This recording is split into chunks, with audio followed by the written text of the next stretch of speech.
Hello, I'm Andrew Nichols. This is CBC News Network. We are following a major breaking story out of the Middle East and the Israel-Hamas war. Israel says the leader of Hamas is dead, killed during an Israeli ground operation in Gaza. Yahya Sinwar is seen as the architect of the October 7th attacks on Israel. Israel's Defense Force has spent the last year trying to track him down.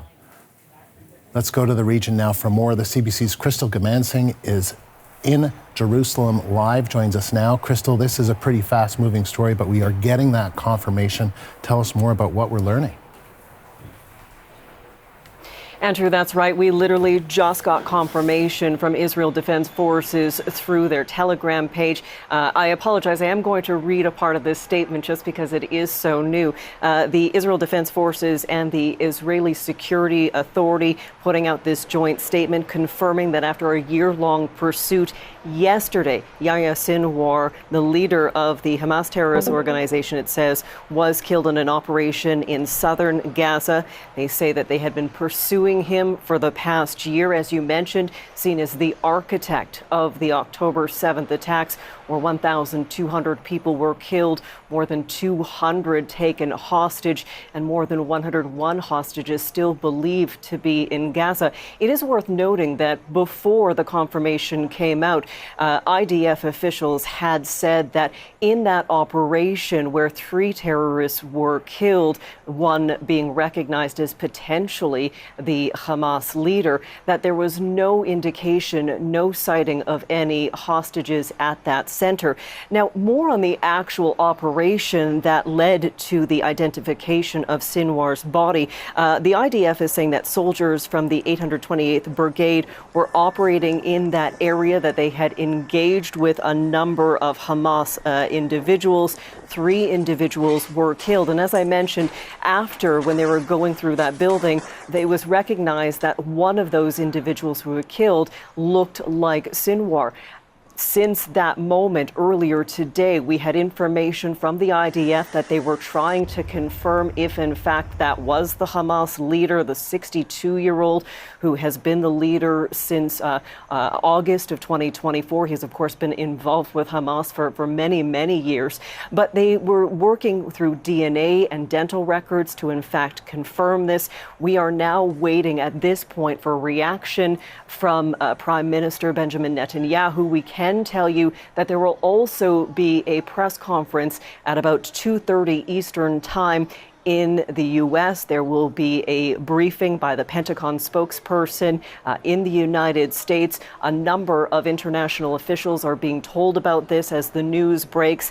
Again, Andrew, at this point, the IDF and ISA confirming that after a year-long pursuit, Yahya Sinwar, the 62-year-old Hamas leader, has in fact been killed.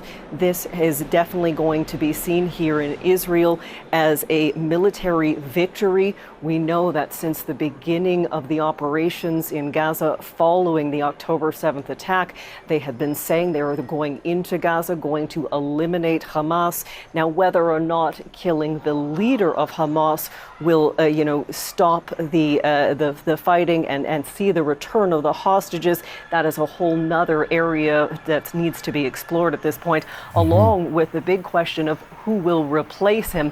That, of course, is the other question. But right now, we can say confirmation coming in from Israeli officials that Yahya Sinwar, the Hamas leader, has been killed in an operation that took place Wednesday in the southern Gaza Strip. And Crystal, just before we let you go, of course, this is early. You've been busy looking to confirm this information, but we certainly expect there to be more and more reaction on the streets of Israel to this news, because this is a significant moment, could be a very significant moment in this war following the October 7th attacks, right? Absolutely. We talk about the significance of this. He was very much seen by many as potentially, one of the reasons why there wasn't more negotiations going on to get the hostages out. Israeli officials often saying that Sinwar used the hostages around him to give him cover, to protect him, which could be one of the reasons why Israeli officials said when they found they had the engagement and then noticed the one body, there was no hostages that they noticed in that area. So it will now be up to residents here and of course the hostage family group who will now start pushing, saying this has been completed, this part of the task. Now move your attention, pivot to those 101 hostages, get them out. We do not know how many of those 101 are actually still alive or where they are. So there might be progress on that front, considering now that we do have confirmation of the Hamas leader's death in Gaza. Crystal, thank you. That is the CBC's Crystal Gamansing live in Jerusalem.